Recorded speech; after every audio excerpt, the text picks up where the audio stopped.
이번 영상은 문나이트 4화 정신병원 장면 엔딩 해석 영상입니다. 지금까지의 문나이트 모든 에피소드에 대한 스포일러들이 가득하니 원치 않으신 분들은 영상 시청을 자제해 주시기 바랍니다.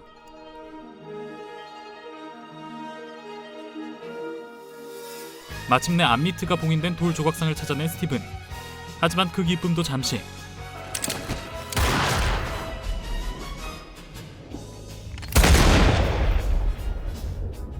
마크의 상태에서 결국 아서 헤로우가 쏜 총에 쓰러지고 맙니다.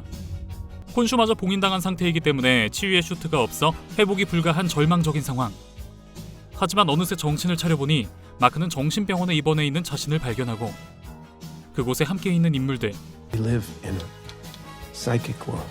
그곳에서 본 모험 드라마 비디오. You're Dr. Stephen Grant. 병원에 있는 이집트풍의 장식들. 이것들을 통해 마크는 지금까지 현실인 줄 알았던 모든 게 사실은 정신병을 앓고 있는 자신이 상상으로 만들어낸 환상에 불과했나 의심하게 되는데, 마크는 절대 그럴 리 없다 생각하고 자신을 정신병 환자 대하듯이 하는 아서와 똑같이 생긴 의사로부터 달아납니다. 그러던 중 어떤 관을 발견하게 되면서 그 안에 갇혀있던 스티븐을 구하게 되고, Harrow shot us. Yes, exactly. 그의 마지막 기억이 아서 헤로우에게 총을 맞은 것으로 자신의 기억과 완전히 같다는 말을 통해 마크는 자신이 미치지 않았고 자신이 기억하는 모든 게 현실이었다는 걸 확신합니다. 마크와 스티븐은 관 속에 갇힌 누군가를 애써 못 본 채 지나가면서 함께 이 정신병원을 빠져나가려 하던 중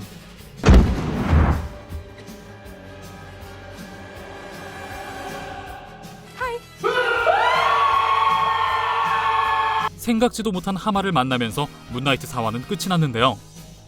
많은 시청자들이 이 하마의 정체가 무엇인지, 대체 왜 갑자기 이 상황에 나오게 된 건지 의아하실 겁니다. 이 하마가 왜 나왔는지 지금부터 차근차근 알아보도록 할게요. 사실 이 하마는 문나이트 1편에서 이미 그 이름이 나온 바 있습니다. 스티븐이 일하던 기념품 가게에서 파는 인형이 있었죠. Bring those hippos up here, will you?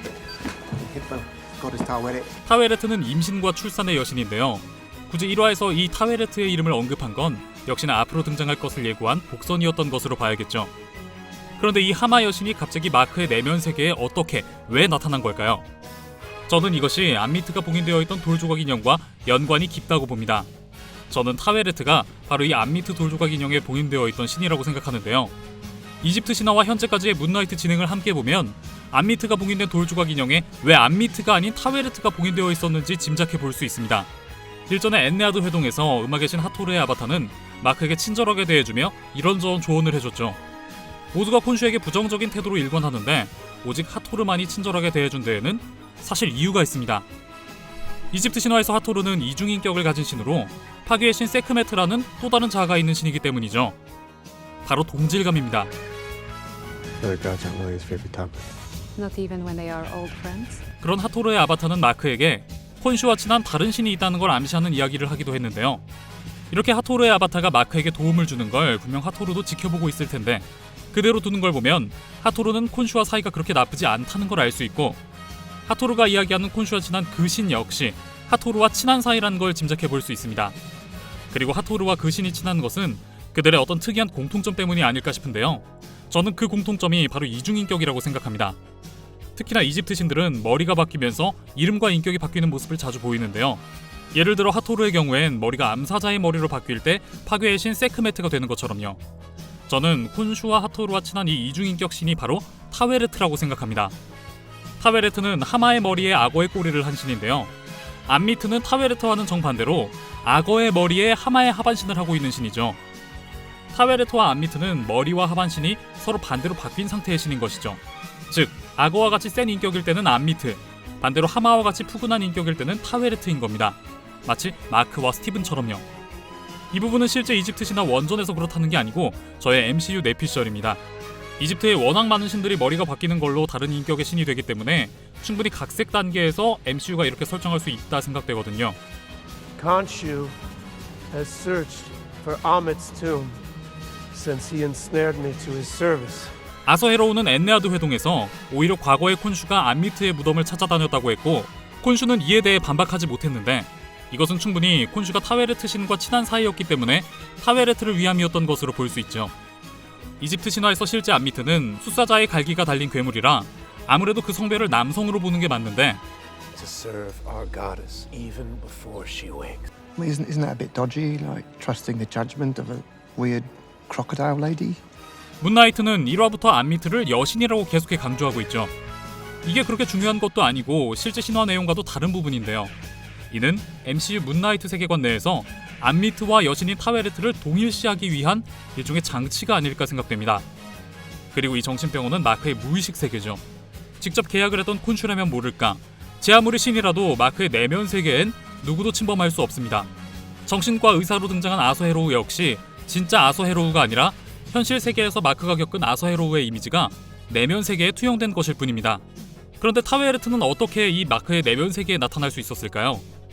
그건 바로 아서헤로우가 쏜 게 마크의 심장이었기 때문이라 생각합니다.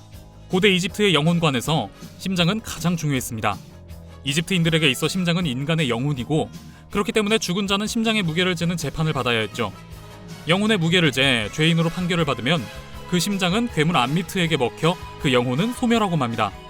그만큼 중요한 심장이기에 고대 이집트에선 사람이 죽어 미라를 만들 때도 다른 장기는 모두 따로 빼 항아리에 담지만 심장만은 절대 시신 밖으로 꺼내지 않았죠.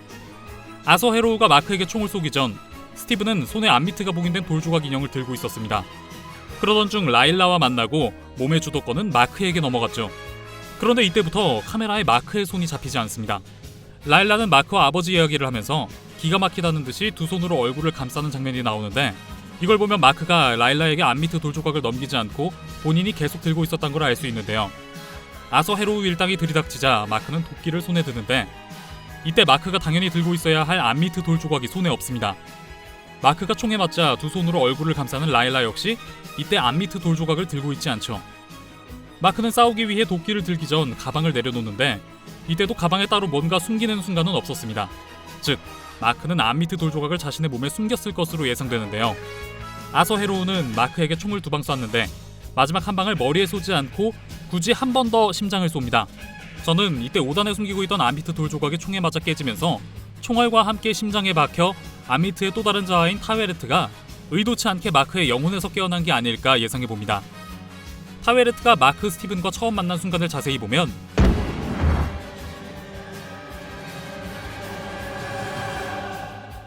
아주 뻘쭘하고 어색하게 어쩔 줄을 몰라 하면서 인사하는 걸 알 수 있고,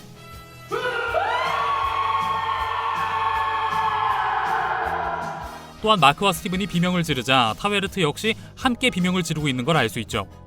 타웨르트 자신도 이곳에 의도해서 나타난 게 아니라 본인도 의도치 않게 생전 처음 보는 곳에 갑자기 끌려와 몹시 당황하고 있는 상황인 겁니다. 자, 그런데 콘슈의 아바타인 마크는 콘슈가 봉인되자마자 콘슈의 힘을 쓰지 못하게 됐죠. 반면에 암미트의 아바타인 아서헤로우는 암미트가 봉인된 상황에서도 그 능력을 잘만 쓰고 있습니다. 이는 애초에 암미트와 하나인 타웨르트가 봉인되었고, 암미트의 정신과 능력은 미처 다 봉인되지 않은 것으로 짐작해 볼 수 있을 것 같습니다. 그렇기 때문에 콘슈는 처음에 자신의 절친인 타웨르트를 풀어주기 위해 암미트가 봉인된 무덤을 찾다가 그만둔 것으로 보이죠. 타웨르트가 봉인해서 풀려나면 암미트가 다시 완전해져 끔찍한 일들이 일어날 테니까요. 이에 암미트는 타웨르트가 봉인된 장소를 계속해 찾던 콘슈의 아바타 아서헤로우를 자신의 아바타로 빼앗아 온 것이죠. 아무래도 마크는 타웨르트와 계약을 맺어 콘슈가 없는 동안 타웨르트의 아바타가 되어 죽지 않고 살아나게 되고, 암미트의 반쪽인 타웨르트를 차지하려 하는 아서헤로우를 피해 달아나면서 콘슈를 구해내지 않을까 예상해봅니다. 자, 여기까지 문나이트 4화 정신병원 장면 엔딩을 제 나름대로 분석해본 영상이었습니다. 영상이 재밌었다면 구독, 좋아요, 알림 설정 한 번씩만 눌러주세요. 감사합니다. 그럼 지금까지 뇌피셜의 한계를 모르는 명탐정 뇌피셜록 미노타우루스였습니다.